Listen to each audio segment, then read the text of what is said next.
Bendiciones, hermanos, buenos días. Amén. Que el Señor les bendiga mucho. Amén. Que cumpla el Señor su propósito en cada uno de ustedes. Amén. Vamos a iniciar, como pueden ver, estamos siguiendo una serie que va relacionado con la fecha. Y hoy vamos a tratar en Lucas 1 el anuncio del nacimiento de Juan el Bautista. Pero antes vamos a enlazarlo un poquito recordando un poco el mensaje de la semana pasada, el cual era de profecías mesiánicas. Nos contaron, en este caso el pastor nos contó que había más de 300 profecías, no las vemos todas por tiempo, evidentemente, pero cada uno lo puede buscar en su casa. Hay más de 300 profecías bíblicas que hablaban de la venida del Mesías, eso es lo que se nos contaba, recordando un poquito el domingo pasado, y que muchas de ellas se cumplían con tremenda exactitud en años, en tiempo, en lugar, en forma, en todo, porque el Señor lo hace todas las cosas de esa manera, perfectas. Las profecías en cuanto al Mesías se cumplieron de esa manera perfecta. Y se nos comentaba también que hubo un tiempo entre Malaquías y el principio de los Evangelios, que se nos comentaba que eran 400 años aproximadamente, que se le conoce como el silencio de Dios. ¿Por qué? Porque no había ningún profeta y el Señor no había manifestado de ninguna manera durante ese tiempo ningún milagro ni nada. No hubo profeta, no hubo ninguna manifestación de parte de Dios, y es como lo que se le conoce como el silencio de Dios. Bien, tras estos 400 años de silencio de Dios, venía este anuncio del nacimiento de Juan el Bautista para acabar con esto y mandar un profeta. Un profeta que no sería uno más, sino que en palabras del Señor Jesús, era el más grande de todos los profetas. De los hombres nacidos de mujer no había más grande, y lo vamos a leer en un pasaje que lo dice el mismo Señor Jesús en cuanto a él. Entonces, estamos de acuerdo que vamos a ver a un personaje que tiene cierta relevancia, no de todo el mundo el Señor Jesús dijo tal cosa. Pero la función de este profeta, antes de ir a Lucas 1, vamos a buscar Isaías 40, la función del profeta ya estaba anunciada en Isaías 40, versículos 3, 4 y 5, sobre lo que iba a ser, sobre dónde iba a transmitir este mensaje enviado de Dios, que es lo que significa profeta, este mensaje, este mensajero, qué es lo que iba a ser, dónde le iba a proclamar este mensaje. Si abrimos Isaías 40, versículos 3, 4 y 5, dice así: Vos que clama en el desierto, preparad camino a Jehová, enderezad calzada en la soledad a nuestro Dios. Todo valle sea alzado y bájese todo monte y collado, y lo torcido se enderecen, lo áspero se allane. Y se manifestará la gloria de Jehová, y toda carne juntamente la verá, porque la boca de Jehová ha hablado. Si nosotros hemos leído los Evangelios, cuando tanto Mateo como Marcos como Lucas empiezan a hablar del ministerio de Juan el Bautista, ambos tres evangelistas recuerdan este pasaje de Isaías 40. Juan el Bautista, ya lo sabemos nosotros si lo hemos leído, es aquella voz que clamaba en el desierto, que preparaba los corazones, que preparaba el camino para el Mesías. Entonces ahora, viendo esta importancia de este hombre, vamos a ir desde el origen, desde el principio. Vamos a ir a Lucas 1, versículo 5.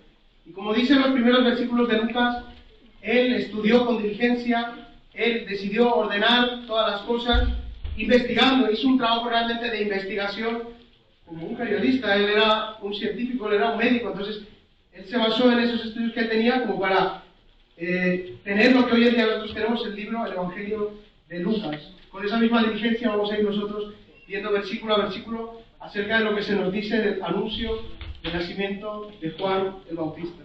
Lucas 1, versículos 5 y 6, dice así: Hubo en los días de Herodes, rey de Judea, un sacerdote llamado Zacarías, de la clase de Abías. Su mujer era de las hijas de Aarón, y se llamaba Elisabet. Ambos eran justos delante de Dios y andaban irreprensibles en todos los mandamientos y ordenanzas del Señor. Lucas, como buen estudioso, y como hemos dicho que él con diligencia estudió y ordenó todas las cosas, ya nos pone en qué contexto histórico se basa este pasaje que vamos a leer ahora. Y es que nos dice que en los días de Herodes, él va ahí con exactitud, nos está diciendo, esto ocurrió durante este tiempo. Y nos enfoca directamente en un matrimonio entre Zacarías y Elisabet, un matrimonio del que solo tiene buenas palabras Lucas. Nos dice que ambos eran justos, irreprensibles en toda ordenanza y mandamiento delante de Dios. Era un matrimonio ejemplar, un matrimonio de buen testimonio, un matrimonio que sabía bien las Escrituras porque eran descendientes de un linaje privilegiado, porque ser parte de la familia de Aarón, que era lo que ellos ambos dos eran, pues era algo privilegiado porque eso te daba la oportunidad de realizar un servicio de sacerdocio que solo estaba para ellos. También los levitas eran los ayudantes de los sacerdotes, y este linaje te daba esto más. Entonces, ellos eran varones, como aquí dice, perfectos, eran irreprensibles en todo mandamiento de ordenanza, justos, pertenecientes a un linaje escogido, que pocos podían ser, solo por sangre. Sin embargo, no todos son, como dicen en las películas, solo son todo bonito, final feliz. Aquí, si seguimos leyendo, en el versículo 7 nos dice algo que a ellos les faltaba, algo que a ellos les dolía. Nos dice que no tenían hijo, pero no tenían hijo, ¿debido a qué? Debido a que Elizabeth era estéril. Sumado a esto, ambos dos eran mayores de edad avanzada. Vamos a detenernos aquí un momentito. Y en la época tenían un pensamiento muy arraigado, que ahora lo vamos a contrastar con la Biblia, y es que se creía, y nosotros también creemos, que los hijos son una bendición de parte de Dios. ¿Cuántos lo creen? Amén. Los hijos son una bendición de parte de Dios, pero también es una responsabilidad de nosotros el educarlos, no solo a los padres, sino a los mayores, que ellos vean en nosotros como el carácter, el reflejo de Dios, de Jesús, de cómo tienen que hacer las cosas bien. Entonces, era una bendición de parte de Dios según la creencia de ese entonces. Entonces, si ellos llevaban esta teoría a que si alguno no podía tener hijos, usando este pensamiento, era porque Dios no les quería bendecir. Porque si los hijos eran una bendición y no podían tener hijos, es que Dios no les quería bendecir por algo. Y ellos se animaban a decir que era a causa del pecado. A causa del pecado de uno, de los dos o de ambos dos. Sin embargo, nosotros que leímos de Zacarías y Elizabeth, que ambos eran justos, irreprensibles en todo mandamiento y ordenanza. O sea que esta teoría se desmonta al ver esto. Y no solo era la gente más radical o de ese entonces que creía esto de que ligaba el pecado con enfermedades, como podía ser cualquier tipo de enfermedad. Evidentemente hay enfermedades que a causa del pecado sí que salen. Por ejemplo, un alcohólico pues evidentemente tiene el páncreas o el hígado muy desgastado, ¿no? Un fumador pues tiene los pulmones bastante desgastados, pero esta correlación que hacían ellos no estaba bien hecha en este sentido, porque Dios veía a ellos de manera justa y que cumplían con todo lo que les decía. Un ejemplo de este pensamiento arraigado lo encontramos en Juan 9:2, en la que los propios discípulos de Jesús, viendo a un ciego de nacimiento y teniendo a Jesucristo al lado, le dicen: pero maestro, este hombre ciego de nacimiento, ¿por qué se encuentra en esta situación? Directamente le dicen: ¿quién pecó, él o sus padres? ¿Qué fue lo que contestó Jesús? Lo vamos a leer. Juan 9:3. Vamos a leer la respuesta sabia de Jesús y les dijo: respondió Jesús: no es que pecó este ni sus padres, sino para que las obras de Dios se manifiesten en él. Entonces, si seguimos leyendo, y ahora les voy a hacer un pequeño resumen, pero ustedes pueden leerlo más en detalle. El Señor lo cubre con lodo sus ojos y le dice: vete al estanque de Siloé, lávate. Y él, en el momento en que creyó y cumplió lo que le dijo Jesús, yendo al estanque de Siloé, volvió con la vista nueva, sana, algo que él nunca había conocido, que era lo que nosotros tenemos a diario, que es poder ver todas las cosas. En el momento que él creyó y obedeció a lo que dijo Jesús, fue que ocurrió este milagro. Entonces, esto lo podemos llevar también a nuestra vida. En el momento que uno cree lo que dice su palabra, pero no solo lo cree y lo sabe, sino que lo aplica en su vida, van a ocurrir cosas, como dice de Dios, se van a manifestar la gloria de Dios en nuestra vida. Se van a manifestar cosas de Dios en nuestra vida. Y esto es lo que se iba a manifestar en la vida de Zacarías y Elizabeth, porque de ambos dos también sabemos que eran justos y que cumplían con todo lo que el Señor les decía. Entonces, el inicio de esta historia vamos a seguir leyendo el versículo 8 y 9. Dice: aconteció que ejerciendo Zacarías el sacerdocio delante de Dios, según el orden de su clase, conforme a la costumbre del sacerdocio, le tocó en suerte ofrecer el incienso, entrando en el santuario del Señor.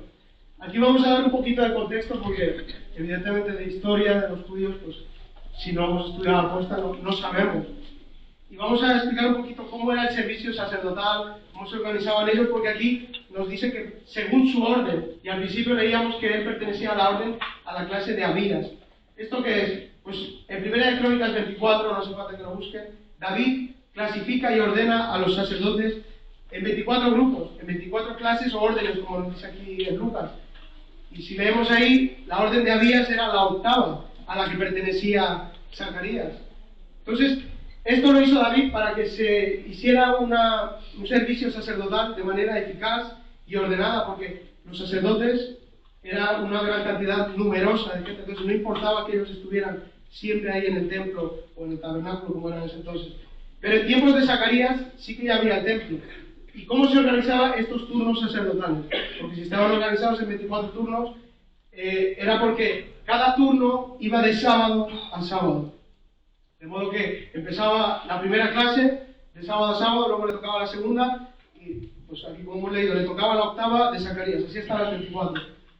Estos turnos les tocaba a cada clase, a cada grupo, 2 veces al año.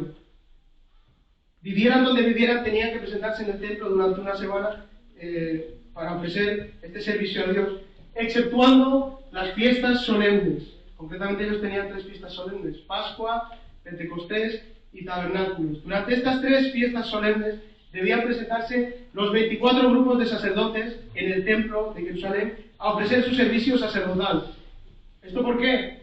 Debido a la gran cantidad de gente que venía aposta por las festividades de Pascua, Pentecostés y Tabernáculos. Había tan grande cantidad que ellos pues tenían que estar todos los grupos ahí. Muy bien. Entonces, ¿en qué consistía el servicio que hacían dentro del templo? Pues iba desde enseñar la Torá, la ley, hacer sacrificios, sobre todo en estas festividades, hacer rituales de purificaciones sobre gente que a lo mejor había estado pues con lepra o con algún tipo de enfermedad y que pues tenían que hacer un tipo de ritual de purificación los sacerdotes para que ellos pudieran entrar en el día a día. Se encargaban también de mantener los utensilios del templo en orden y bien, y en general del mantenimiento del templo. Dentro de todos los servicios que se podían hacer había uno en concreto muy especial, que es el que leímos que le tocó a Zacarías. Hemos visto que hay gran cantidad de servicios que podían hacer ellos y que les ayudaban los levitas también, pero había uno en concreto que solo te podía tocar una vez al año. Y esto se hacía por sorteo. Según estaba tu clase esa de sábado a sábado, según tu orden, se hacía un sorteo. Esta era ofrecer el incienso en el lugar santo. En el lugar santo no era lo único que se hacía, sino que cuando entraba una clase para hacer el cambio de turnos, pues también entraban los panes de la proposición, también había que encargarse de la menorá, de que tuviera el aceite y que estuviera encendido. Pero en concreto el ofrecer el incienso era especial porque solo te podía tocar una vez en la vida. Y había muchos sacerdotes a los cuales nunca les llegó a tocar por suerte este incienso.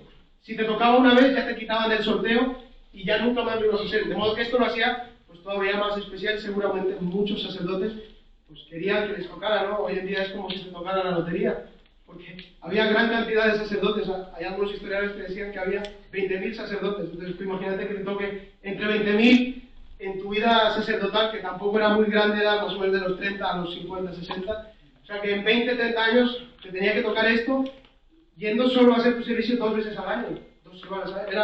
Era algo muy especial si te tocaba. A Zacarías le tocó hacer este servicio. Y no le tocó por suerte, le tocó porque el Señor quería tratar con él algo ahí muy especial. Y es lo que vamos a leer aquí a partir del versículo 25, del versículo 11. Versículo 11 del capítulo 1 de Lucas.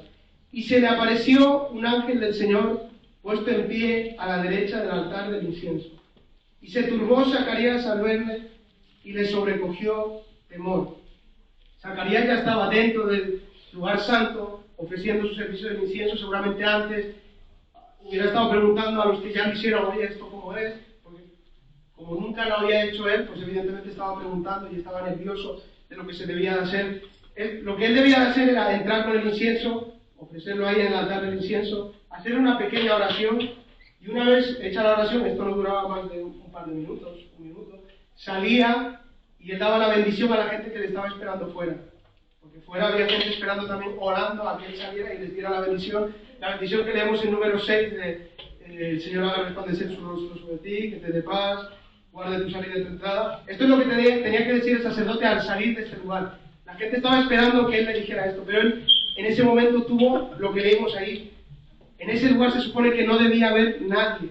Tenía que estar él solo, ofreciendo este incienso, haciendo una pequeña oración, pero en ese momento se encuentra a la derecha del altar de incienso un ángel. En concreto se encuentra al ángel Gabriel. Y evidentemente, no sé cuántos de aquí han visto un ángel, yo no, pero que cualquiera se asustaría. Y aquí pone que le sobrecogió temor en gran manera. Y el ángel pues se le pone a hablar y le dice: Zacarías, no temas, tus oraciones han sido oídas. Y le dice que su mujer va a concebir un hijo, al cual le tienen que llamar su nombre Juan, que es Juan el Bautista, que conocemos hoy en día nosotros. Entonces el ángel intenta calmarlo. Es normal que él estuviera ahí atemorizado, porque no es normal que se te apareciera ningún hombre ni ningún ángel ahí. Le habrá visto un aspecto ahí también, a lo mejor muy alto, muy resplandeciente, no lo sabemos, no lo pone. Pero tuvo temor, el ángel mismo lo calmó, y es curioso como siempre que aparece un ángel a cualquiera, y lo vamos a ver cuando se le apareció a María, siempre dice: no temas. Cuando se le aparece a cualquier otra persona, no temas, porque evidentemente tiene que ser algo que te cause temor, y tú estés ahí todo tembloroso. Y le dice algo: que sus oraciones habían sido oídas, que Dios no había olvidado sus oraciones. Oraciones que seguramente no él estaba haciendo en ese momento, porque en el momento de ofrecer el incienso, ellos acostumbraban a hacer una pequeña oración y salir. Seguramente él estas oraciones ya las había dejado de hacer hace mucho, porque como nos dice aquí, él era un hombre ya de edad avanzada. Seguramente sus esperanzas de tener hijo pues ya habían desfallecido totalmente. Algo que era muy fuerte para ellos, como ya hemos dicho. No faltaría aquel que les dijera a ellos: pues, no tenéis hijo porque estáis en pecado. Algo muy doloroso para ellos en ese entonces. Pero el ángel le dice que su hijo se llamará Juan, y no solo esto, le dice que hará volver los corazones de muchos a Dios, les dice que vendría con el espíritu de Elías, algo que estaba profetizado en Malaquías 400 años antes. Y el ángel le dice: Juan vendrá con el espíritu de Elías. No es que Elías volviera físicamente como a creer los hindús, que se reencarnan, no, vendría con el espíritu de Elías. Esto se refiere a que Elías también promovía el arrepentimiento a su pueblo, porque si recordamos en ese entonces ellos eran muy dados a los dioses ajenos, a Baal, a Asera, y por esa cuestión él demostró cuál era el Dios verdadero en el monte y degolló a todos los profetas de los otros. Él venía con ese espíritu, Juan vendría con este espíritu de Elías, a volver los corazones de los padres a los hijos, a preparar el camino para el Mesías. Pero a todo esto, Zacarías se encuentra dubitativo. Realmente no lo cree, y lo leemos en el versículo 18. Dijo Zacarías al ángel: ¿en qué conoceré esto? Pues yo soy viejo y mi mujer es de edad avanzada. Zacarías pues, le expone lo que naturalmente son. Nosotros ya somos mayores, y si tú eres un ángel y vienes de parte de Dios, tú sabes que Elizabeth está estéril. Algo realmente que parece asombroso que se lo dijera a un sacerdote, porque este no era un hombre desconocedor de la palabra de Dios. Este hombre no solo conocía la palabra de Dios, sino que se la sabía de memoria y la enseñaba, como lo que hemos dicho en el servicio al templo. Ellos se dedicaban a enseñar todo esto. Él sabía lo que había acontecido entre Abraham y Sara. Fíjense que era la misma historia. Sara, de edad avanzada, estéril, a los 90 años tuvo a Isaac, su hijo, el hijo de la promesa, porque Dios así lo permitió y Dios así lo prometió, y lo que Dios promete se cumple. Amén. Él también sabía que Raquel era estéril, pero pese a eso también tuvo hijo. Él también sabía que Ana, la madre de Samuel, en oraciones pidió a Dios, siendo estéril, pidió a Dios un hijo y se lo concedió Samuel, y ella se lo dedicó al templo.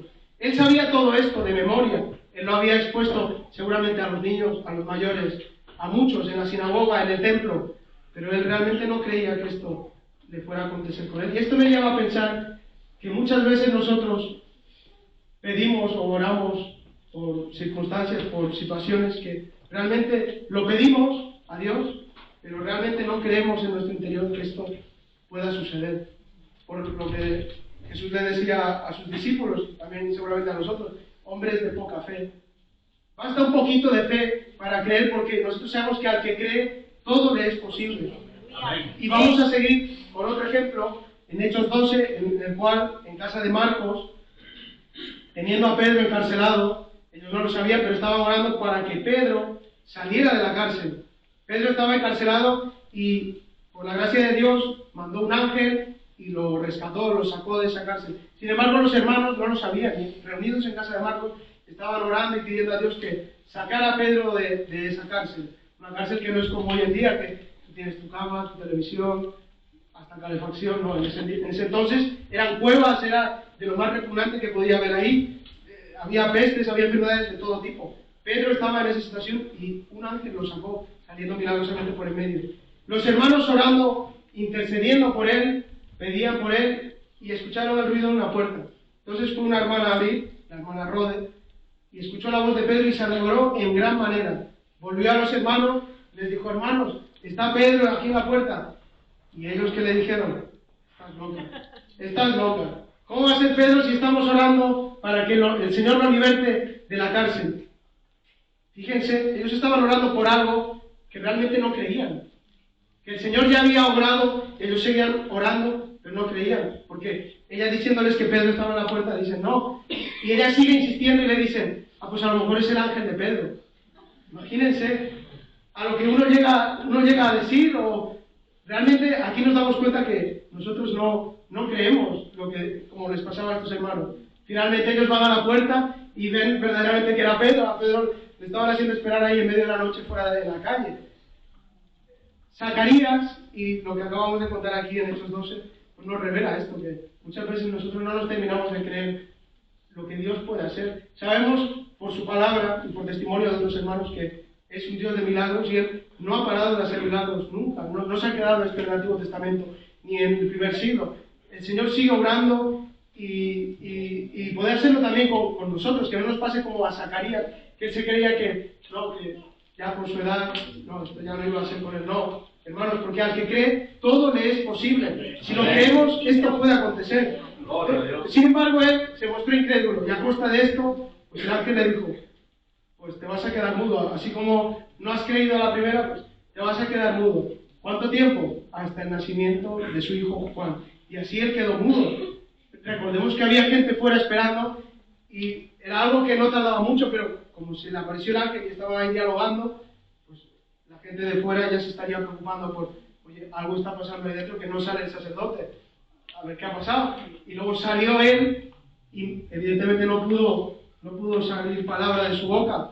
Entonces, él mediante gestos les hizo entender más o menos lo que había acontecido ahí. También viendo que él no podía hablar y esperando la bendición sacerdotal hacia él, pues vieron, aquí evidentemente algo ha pasado. Y aquí es donde se rompe esos 400 años del silencio de Dios, porque aquí ya vemos una manifestación clara de parte de Dios, una manifestación que tuvo Zacarías en el lugar santo. Se quedó mudo y, como hemos dicho, el servicio sacerdotal era de sábado a sábado. Y por eso vamos a leer el versículo 21 y 22, porque él no se pudo ir directamente en ese momento a casa. 21. Y el pueblo estaba esperando a Zacarías y se extrañaba de que él se demorase en el santuario. Pero cuando salió no les podía hablar y comprendieron que había visto visión en el santuario. Él les hablaba por señales y permaneció mudo. Y cumplidos los días de su ministerio, se fue a casa. Él en este momento no se podía ir a casa y decir: Elizabeth, bueno, él no podía hablar, seguramente se lo escribió o de alguna manera.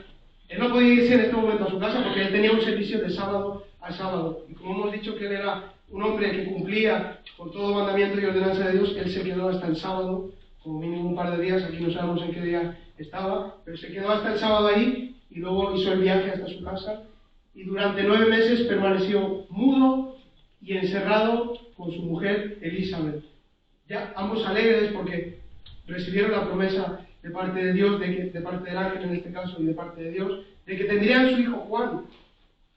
Algo asombroso, algo tremendo. 9 meses en los que Zacarías seguramente estaría analizando lo que le dijo el ángel, analizando y leyendo seguramente Isaías 40, que sería aquel que vendría a preparar el camino al Mesías, y también buscando, porque si venía ya su hijo que iba a ser el que preparaba el camino al Mesías, el Mesías seguramente ya estaba en camino.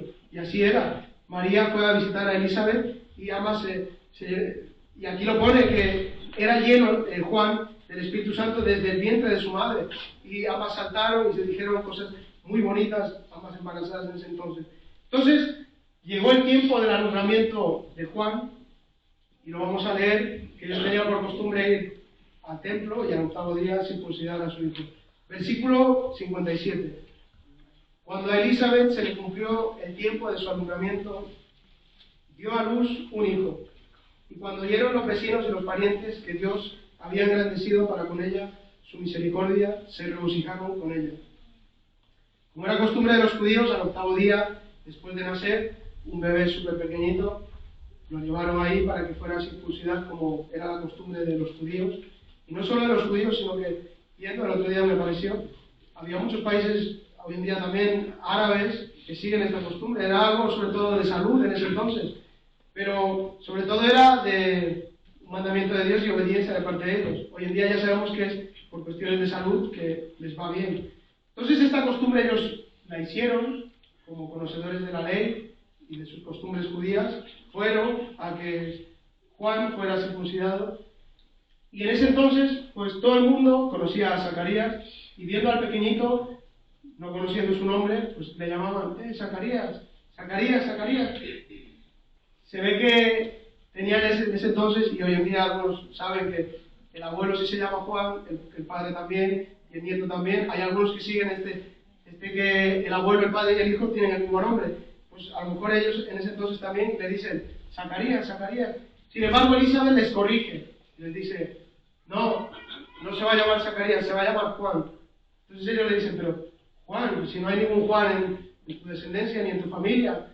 Y entonces van a Zacarías y le intentan preguntar, oye, ¿cómo se va a llamar tu hijo? Recordemos que él todavía no podía hablar, él estaba mudo. Entonces, vamos a leer cómo se le acerca una tablilla y él lo escribe. Versículo 63. Y pidiendo una tablilla, escribió diciendo, Juan es su nombre. Y todos se maravillaron. Al momento fue abierta su boca y suelta su lengua, y habló bendiciendo a Dios. Tras meses, concretamente 9 meses y estos 8 días, él recibió la voz nuevamente. Aquí pone que se desató su lengua, es una forma de hablar de que él volvió a tener palabra. ¿Y qué es lo primero que él dice? Aquí nos dice, y habló bendiciendo a Dios. Lo primero que hace tras volver a recobrar su voz no es quejarse de todo el tiempo que estuvo sin voz, pues desde luego es algo molesto. No sé, si a alguno le pasara, pues tendría graves problemas. Yo tendría graves problemas para expresarme. No sé cómo hizo durante todo este tiempo. Sin embargo, él no se quejó, él no dijo, es Juan, que es lo que le habían preguntado, sino que él dio la gloria a Dios y bendijo a Dios tras todo este tiempo de silencio. Un tiempo en el que seguramente él estaba investigando, y así, si ustedes siguen leyendo, pues él habla acerca del Mesías y acerca de lo que haría Juan, haciendo mención a Isaías 40, que él sería el que prepararía el camino. Entonces él estaría estudiando todo esto, y él lo primero que dice es dar la gloria a Dios. Bendijo a Dios. Juan, como ya hemos dicho varias veces este día, esta mañana, vendría a preparar el camino del Mesías, vendría a, como hemos leído, devolver el corazón de los padres a los hijos, de los hijos a los padres, allanar, rellenar los valles, que lo torcido se enderece. Él traía un mensaje de arrepentimiento. Él estaba en el Jordán, en el desierto, por eso se dice bosque claro en el desierto. Él era un hombre nazareo, porque el ángel le dijo, este niño no tomará ni vino ni sidra. Esto significa que él era de un voto nazareo, no confundirlo con nazareno. Nazareno es aquel que es de Nazaret, pero nazareo, el voto nazareo, es lo que, por ejemplo, tenía Sansón. Estos no pueden tomar ni vino ni sidra, ni tocar muertos, ni se les puede cortar el pelo. Juan entendió desde pequeño, porque él era lleno del Espíritu Santo desde el vientre de su madre, como le dijo el ángel. Él entendió desde pequeñito cuál era su función, cuál era la voluntad de Dios con él. Y él decidió rechazar el sacerdocio que le tocaba por linaje, por ser hijo de sacerdote. Decidió rechazar todo eso para cumplir el propósito de Dios que tenía con él. Esto también nos enseña que nosotros nos puede ofrecer el mundo muchas cosas, quizá muy muy apetitosas, muy suculentas, como podría ser en su caso el ser sacerdote, o a nosotros pues un mejor trabajo o un mejor puesto en otro lugar, pero nosotros lo que tenemos que buscar no es eso, sino que tenemos que buscar la voluntad de Dios y que el propósito de Dios, si lo conocemos, que se cumpla en nosotros, y si no lo conocemos, buscarlo. ¿Cómo se busca esto? Con su palabra. ¿Con qué más? Con la oración. De esta manera sabemos nosotros qué es lo que quiere el Señor con nosotros. Él nos lo va revelando. Y Juan cumplió este propósito de Dios que tenía con él, entendiéndolo desde pequeñito. Preparó el camino al Mesías y el Mesías vino. El Mesías trajo el mensaje de salvación, el cual nos ha llegado a muchos hoy en día. ¿No es así, hermanos? Pero todavía falta por llegar a muchos otros más. Y nosotros tenemos esa función. Nosotros tenemos esa obligación, lo que nos dice la Gran Comisión, ir por el mundo y predicar. A toda criatura, a todo el mundo, sin importar que sea gentil, que sea argentino, que sea colombiano, no, porque es peruano y me cae mal, no. A todo el mundo, indiferentemente, así como lo hizo Jesús y como lo hicieron sus discípulos. Este trabajo es nuestro. Juan hizo su trabajo, Jesús hizo su trabajo, nos toca hacer ahora a nosotros nuestro trabajo. Viendo la vida de Juan, sorprende que él fuera el grande de los profetas, porque así lo dijo Jesús, y lo vamos a leer en Lucas 7:28. Porque nos extraña leer esto debido a que tuvo un ministerio extremadamente corto, y no era como los otros profetas que vamos a leer, que vamos a mencionar ahora. Lucas 7:28, palabras del Señor Jesús acerca de Juan. Dice esto: os digo que entre los nacidos de mujer no hay mayor profeta que Juan el Bautista, pero el más pequeño en el reino de Dios es mayor que él. Jesús nos dice que mayor que Juan no hay profeta. Pero en Juan, en la vida de Juan, vemos que tuvo un ministerio súper corto, que no tuvo grandes milagros como otros, o grandes hazañas, o prodigios, que no tuvo un libro, que él no nos escribió un evangelio más, o no nos escribió una carta de Juan el Bautista, no la tenemos. Tenemos algunas palabras de él recogidas en Juan 3:30, que es lo que vamos a leer a continuación, Juan 3:30, porque hay que prestar atención a lo que nos dice el más grande de los profetas. ¿Y qué nos dice el más grande de los profetas? Juan 3:30. Es necesario que él crezca, refiriéndose a Cristo, pero que yo mengüe. De modo que, si esto nos dice el más grande de los profetas, que de nacidos de mujer no hay mayor, tenemos que tomar en cuenta estas palabras de Juan el Bautista. Que es necesario que él crezca y que yo mengüe. ¿A qué se refiere en este sentido? Pues se refiere a que yo tengo que menguar en cuanto a mi mal carácter, en cuanto a mi forma de ser, en cuanto a mis pensamientos, en cuanto a mi forma de actuar, porque en el momento en que yo mengue todo aquello, dejo un espacio en mi vida, y ese espacio no lo va a ocupar ni los vicios de fuera, no lo tiene que ocupar nada de fuera, sino que en el momento que yo mengue, el Señor va a ir ocupando ese espacio en mi vida. De modo que esto tiene que ser rutinario, y cualquiera que se diga ser cristiano, cualquiera que se diga ser hijo de Dios, tiene que practicar esto día a día. Porque esto no es de la noche a la mañana, esto no es fácil. El que diga que esto es fácil, miente. Y el que diga que esto es fácil, seguramente no se lo aplica a él. Menguar cada día, negarte a ti mismo cada día, tomar tu cruz cada día, es difícil. Pero lo tenemos que hacer, y lo vamos a hacer con la ayuda del Señor. Él nos va a ayudar en medio de todo esto. En la medida que nosotros vayamos menguando, Él va a crecer en nuestra vida. Y en ese momento, vamos a ver cómo lo que leíamos en el versículo antes, el Señor va a manifestarse en nuestra vida. Va a haber cambios en nuestra vida. El Señor va a tomar el control de nuestra vida, porque si decimos que Él es nuestro Señor y Salvador, pero luego cuando surge una situación, pues yo digo, no, yo sé, porque yo he vivido, yo tengo experiencia, aquí voy a hacer esto, pues me estoy equivocando. Porque si digo que Él es mi Señor y Salvador, Él es mi Señor, entonces le voy a decir, Señor, ¿qué tengo que hacer? Y Él me va a decir y me va a guiar, pues tienes que hacer esto, tienes que hacer lo otro. Te va a guiar por aquí, por allá. Aunque tú no lo creas, Él te va a ir guiando y te va a ir abriendo y cerrando puertas por las cuales tú vas a ir inconscientemente, vas a decir, pues he llegado hasta aquí, y mirando atrás vas a decir, pues verdaderamente Dios me ha traído hasta aquí. Entonces, Que el Señor se enseñoree en todo lo nuestro. Y esto vamos a enlazarlo, Juan 3:30, que es necesario que yo mengue y para que Él crezca en mí. Vamos a enlazarlo con Efesios 4:13 y vamos a acabar con este versículo que nos deja Pablo. Efesios 4:13, en lo cual también vamos a ver hasta cuándo tengo que menguar y hasta cuánto tiene que crecer Cristo. Efesios 4:13. Hasta que todos lleguemos a la unidad de la fe y del conocimiento del Hijo de Dios, a un varón perfecto, a la medida de la estatura de la plenitud de Cristo. ¿A qué medida tenemos que llegar, hermanos? ¿A la medida de la estatura de quién? De Cristo. Entonces, tenemos que... esto va relacionado con lo que nos dice Juan.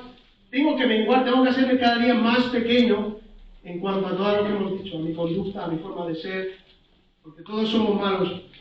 Dentro de nosotros solo hay maldad. Lo dice Pablo también en Romanos.